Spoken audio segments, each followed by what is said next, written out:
Assalamualaikum warahmatullahi wabarakatuh. Innal hamdalillah nahmaduhu wa nasta'inuhu wa nastaghfiruh wa na'udzu billahi min shururi anfusina wa min sayyiati a'malina. May yahdihillahu fala mudilla lahu wa may yudlil fala hadiyalah.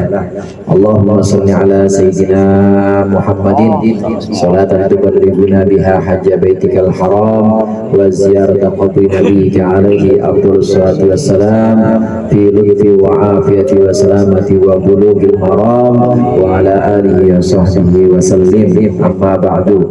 Segenap jamaah Majlis Ta'lim Al-Hidayah, segenap pengurus Majlis Ta'lim, wabil khusus Bang Toing, abang saya, guru saya, Ustaz Tahir, Ustaz Maman, Ustaz Arman, dan seluruh hadirin tamu undangan keluarga besar yang dimuliakan oleh Allah.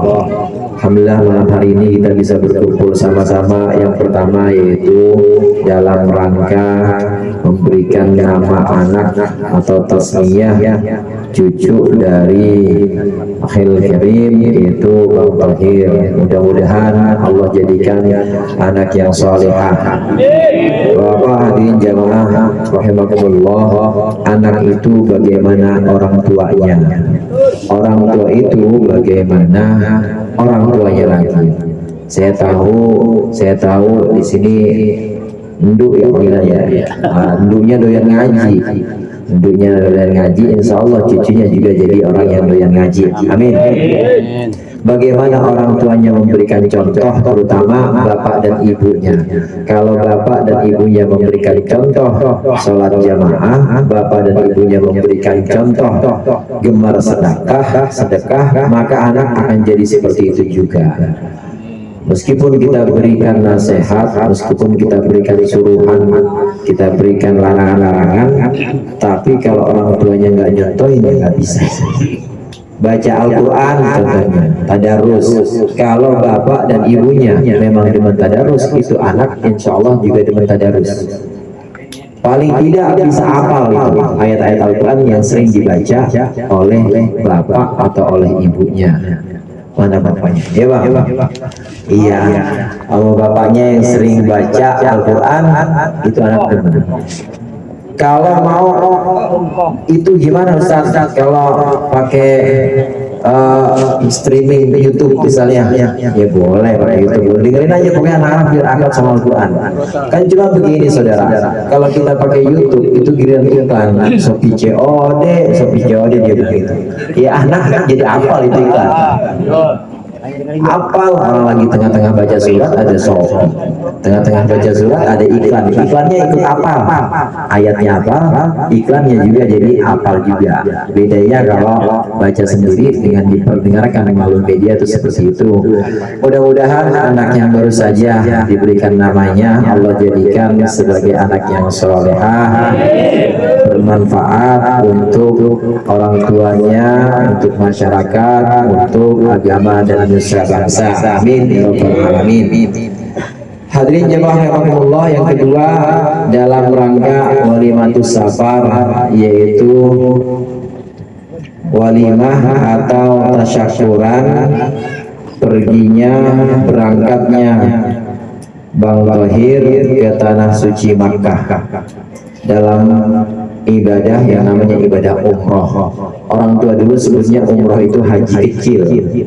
Jadi jangan macam-macam, gini-gini udah haji kecil, meskipun haji kecil.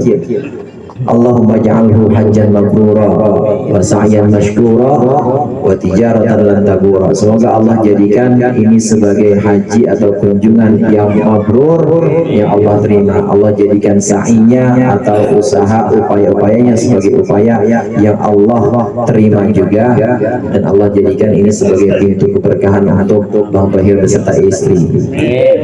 Jamaah rahimakumullah, Rasulullah SAW bersabda, la tusyarshur lihalu illa fi thalathati masajid, al-masjidil aqsa wa masjidi hada wal masjidil haram.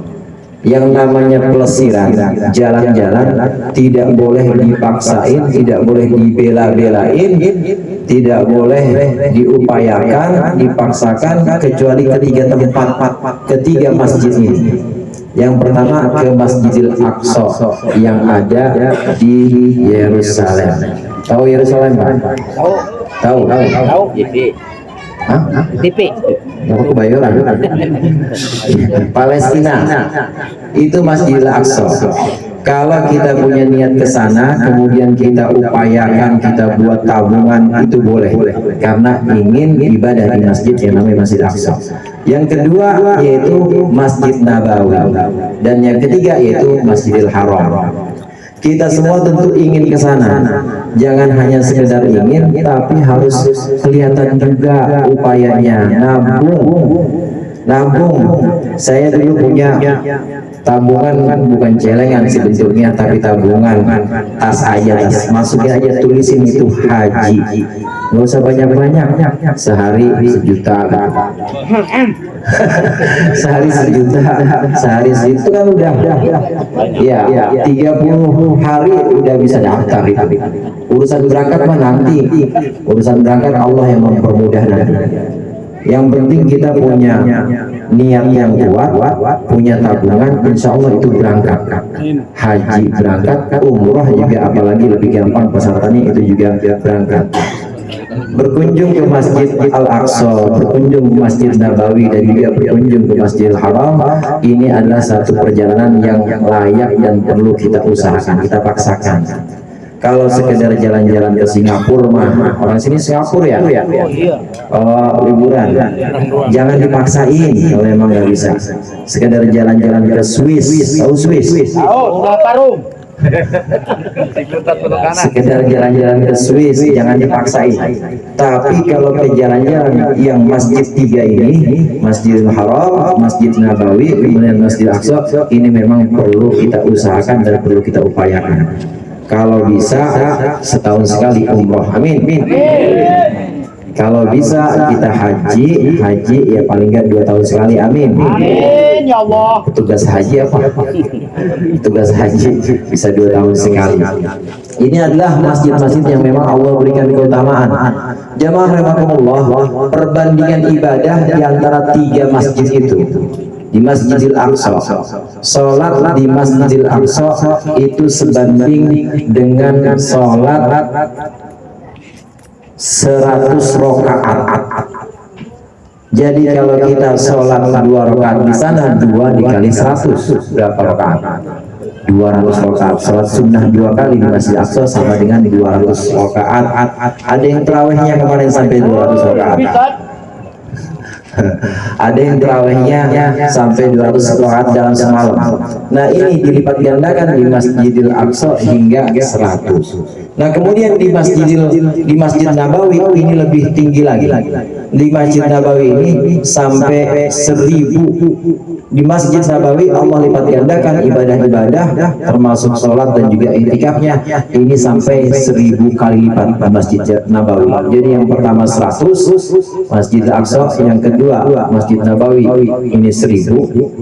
Lebih tinggi lagi yaitu ketika kita ibadah di Masjidil Haram di Makkah sana. Ini ibadah kita, sholat kita, iktikaf kita di sana, ini sama dengan 100.000, dilipat gandakan 100.000 kali. Ini keutamaan 3 masjid yang disebutkan oleh Rasulullah SAW. Untuk Bang Thohir dan juga istrinya dan segenap jamaah nanti yang perlu diperhatikan ketika sampai di Makkah Mukarramah atau sampai di Madinah, yang pertama perlu dilakukan adalah sholat jamaah. Upayakan sholat jamaah itu di masjid terus, di Masjid Nabawi kalau Madinah. Kalau di Makkah ya di Masjidil Haram.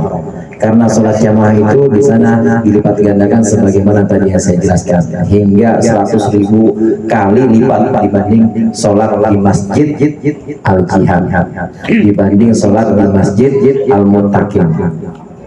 Memang Allah ciptakan ibadah-ibadah itu terkait dengan tempat dan kadang-kadang terkait dengan waktu. Ada ibadah yang memang lantaran waktunya waktu utama, malam Jumat misalnya, waktunya waktu utama, malam Lailatul Qadar misalnya, itu Allah diperkirakan ada. Ini lantaran waktunya, sebabnya adalah waktu. Ada juga ibadah yang Allah utamakan karena tempatnya, seperti ibadah-ibadah di 3 tempat itu. Kalau kita menuju ke tempat-tempat itu masih butuh biaya, tentu enggak sedikit biayanya, maka kita kejar ibadah-ibadah yang waktunya itu, momentumnya itu memang momentum yang Allah utamakan, seperti malam Jumat. Sunnah malam Jumat bukan anuan doang, ya Ustaz Ahmad, banyak sunnah malam Jumat itu termasuk waktu yang utama di mana Allah bisa angkat amal-amal kita. Kemudian yang kedua yang saya sampaikan, nanti di sana di beberapa tempat di Masjidil Haram itu ada tempat-tempat yang disebut tempat mustajab, tempat di mana doa-doa kita itu diijabah. Di antaranya yaitu di Multazam, Bang Tahir. Multazam itu antara pintu Ka'bah dan Hajar Aswad, itulah Multazam. Ketika sampai di situ, ketika sampai di Multazam, pintu Ka'bah, antara pintu Ka'bah dan Hajar Aswad, Allahu Akbar. Biasanya mutawifin nanti bilang Allahu Akbar, sebutkan hajatnya di situ. Ya Allah, semua jamaah Al-Hidayah berangkat, sebutin hajatnya. Jamaahnya berangkat, gimana Ustaz? Harus berangkat juga. Ya Allah, Al-Hidayah biar istiqomah semuanya. Yang ngaji biar tambah banyak, yang nyumbang juga tambah banyak. Doa buat yang sekarang hadir malam ini dalam rangka Walimatus Safar di Multazam namanya. Kemudian juga ada satu tempat yang namanya Hijr Ismail. Itu juga orang yang sholat di sana itu juga memperoleh keutamaan. Namun yang perlu diketahui juga di sini, jangan sampai kita melakukan sesuatu yang sifatnya bukan rukun sunnah, seperti sholat di Hijr Ismail, kemudian mencium Hajar Aswad, itu sunnah, bukan wajib. Jangan sampai kita mengalahkan yang wajib gara-gara kita melakukan sunnah. Maksudnya bagaimana? Jangan sampai kita lagi tawaf, harusnya syarat tawaf itu badan sebelah kiri kita sejajar dengan Ka'bah, gara-gara pengen menyium Hajar Aswad jadinya madhabnya menurut Ka'bah, batal tawafnya. Jangan sampai seperti itu. Maka yang perlu diutamakan adalah yang wajib-wajib dulu. Yang sunnah kalau nggak dapat ya nggak apa-apa. Nyium Hajar Aswad rebutan sama orang Nigeria misalnya, sampai rebutan terus batal ibadahnya, batal tawafnya, jangan sampai yang sunnah mengalahkan yang wajib. Di Madinah itu ada tempat yang namanya Raudhah. Raudhah itu sabda Rasulullah, Raudhah itu adalah antara kamarku dengan mimbarku. Ma baina hujrati wa mimbari raudhatun min riyadil jannah, atau kama qala Rasulullah sallallahu alaihi wasallam. Antara kamarku, kamar Rasulullah, dan mimbar di Masjid Nabawi itu adalah raudhah atau taman dari taman-taman surga. Biasanya di sana ditandain karpetnya warna hijau waktu saya ke sana itu. Beda dengan karpet Masjid Nabawi yang lain. Karpet Masjid Nabawi yang lain merah. Nah, begitu di raudhah ini ada batasnya, maka di situ karpetnya hijau. Doa di situ, doa buat dzurriyyah atau buat keturunan supaya Allah jadikan soleh solehah.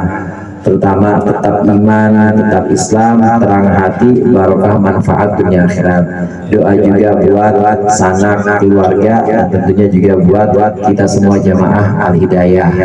Ini Raudhah juga satu tempat yang Allah janjikan doa apapun yang dimohonkan di sana, insya Allah Allah ijabah, Allah berikan jawab, Allah berikan kabul ketika kita berdoa di sana.